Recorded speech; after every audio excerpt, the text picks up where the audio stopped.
Avant la suite des événements, avant la suite des déclarations, avant la suite de toutes les preuves qui accompagnent ce que le ministre de la Sécurité du Burkina Faso a détaillé, je tiens à attirer votre attention sur des aspects intéressants que je souhaiterais développer avec vous.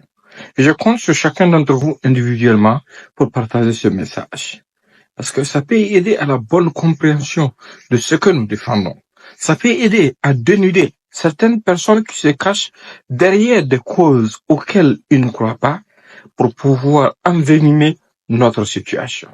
On prend le cas de Newton Ahmed Barry. Newton Ahmed Barry, qui précédemment fut journaliste, même s'il n'est plus journaliste puisqu'il ne travaille pour aucun organe de presse, et fut président de la CENI du Burkina Faso, se permet de se jeter dans une rhétorique insensée, une haine sans équivoque, pour pouvoir dire aux gens, faire croire au monde qu'il est la victime d'un abus, il est la victime d'une nation.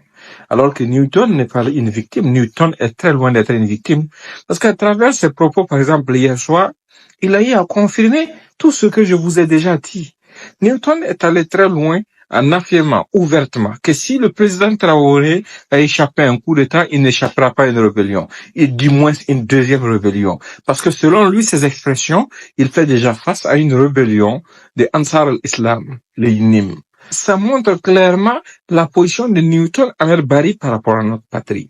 Ça montre sa vision, ça montre sa position par rapport à ceux qui endeuillent nos familles. Ça montre sa position par rapport au terrorisme, parce qu'il qualifie le NIM d'un mouvement rebelle. Et je vous avais déjà averti, je vous ai dit que ces gens étaient en train de jouer le tout coup pour le tout.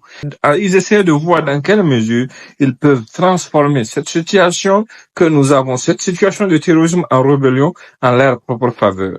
Et il l'a affirmé, il l'a avoué, et c'est suffisamment grave et c'est suffisamment révoltant.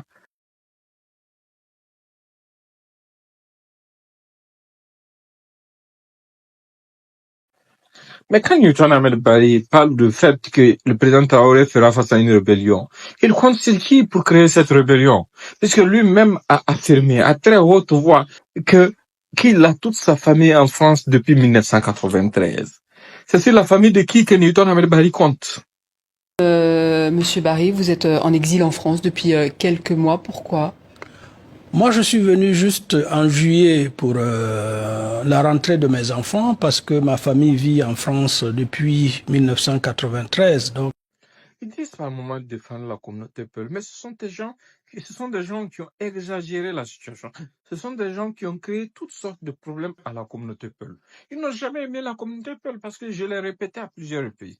J'ai dit Newton Ahmed Barry, par exemple, n'a pas plus de légitimité que moi pour parler de la communauté Peul. Pour ceux qui sont de Dori, par exemple, ou du Sénois en général, ils savent une chose, c'est les enfants de ma grande sœur, même mère, même père, qui sont des Diallo. J'ai mes oncles maternels de Arbinda jusqu'à Djibo qui sont des Diko. N'en parlons pas des Diallo de ma famille qui sont des Sela, des Haini et autres. Voilà, de Seba là où je suis né. Bon, en fait, ce n'est pas une question ethnique, mais ce sont des gens qui exploitent la fibre ethnique. Parce que lui-même, par mégarde, lors d'une des émissions sur France 24, a commis l'erreur de reconnaître qu'ils ont exploité les divergences au sein des communautés pour pouvoir atteindre cet objectif. la communauté elle-même s'oppose. C'est comme un effet domino, en fait.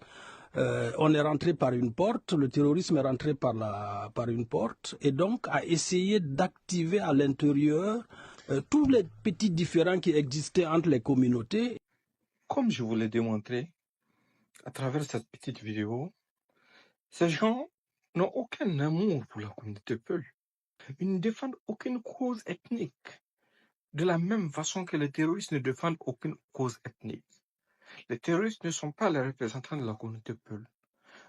De la même façon que ces gens, ces énergumènes qui essayent par tous les moyens possibles d'ethniciser cette crise, ne sont pas la voix autorisée de la communauté Peul. Ce sont des alliés des terroristes. Ce sont des gens qui ont accepté de défendre la terreur. Parce que si vous voulez bien comprendre la fourberie, derrière tout ce qu'ils sont en train d'entreprendre, comme voies et moyens pour nous amener à avoir du doute, pour nous amener à nous questionner, pour nous amener à nous confronter, pour nous amener dans une guerre communautaire, mais analysez simplement pour comprendre que ces gens défendent toujours ceux qui sont accusés de terrorisme sur la base, et ces gens les défendent sur la base ethnique, mais ils ne défendent jamais les peuples qui sont victimes de terrorisme. Posez-vous cette question. Pourquoi est-ce que ces gens défendent toujours, ils sont toujours prompts à défendre des gens qu'on accuse de terrorisme. Les gens les défendent sur la base ethnique, mais ils ne sont jamais disposés à défendre les peuples qui sont victimes de ces terroristes. Qu'est-ce qu'ils ont fait pour Solha? Qu'est-ce qu'ils ont fait pour Saïtanga? Qu'est-ce qu'ils ont fait pour tous les peuples qui sont victimes des terroristes? En fait, ces gens ne veulent pas la paix. Ils sont contre la paix. Parce que la paix va mettre un frein à leurs problèmes. Ils veulent généraliser la crise. Ils veulent créer une dissension intercommunautaire incontrôlable afin qu'ils puissent atteindre leurs objectifs. Parce que ce sont les instructions qu'ils ont reçues de leurs maîtres. Mais ne cédons pas à ça. Ne cédons pas à cette passion. Répétons et faisons comprendre à nos frères partout que le terrorisme n'a pas d'ethnie. Le terroriste n'a pas d'ethnie. Le terroriste n'a pas de région. Le terroriste n'a pas de religion. Le terroriste est juste un terroriste. Et faisons aussi parallèlement comprendre aux uns aux autres qu'ils essaient de pousser à prendre les armes sur une base identitaire, que ces gens-là, ces lâches, qu'ils essaient de pousser à ça, sont des gens qui sont tellement lâches que leurs familles même ne vivent même pas au pays. Ils n'ont absolument rien perdu dans cette guerre. Ce sont ces gens qui essaient de vous opposer mutuellement, alors que vous vivez sur vos terres en bonne symbiose avec les autres depuis toujours. Ça doit amener chacun à réfléchir. Parce que ces ennemis de la paix ne vont jamais cesser de transmettre des messages contraires aux nôtres. Parce que le nôtre les dérange. Là, vous allez comprendre leur fourberie. Ils sont prompts à dire que moi, je suis depuis les États-Unis en train de véhiculer des messages qui ne les arrangent pas. Des messages en faveur de la paix, en faveur de notre patrie, de notre nation, de notre devenir.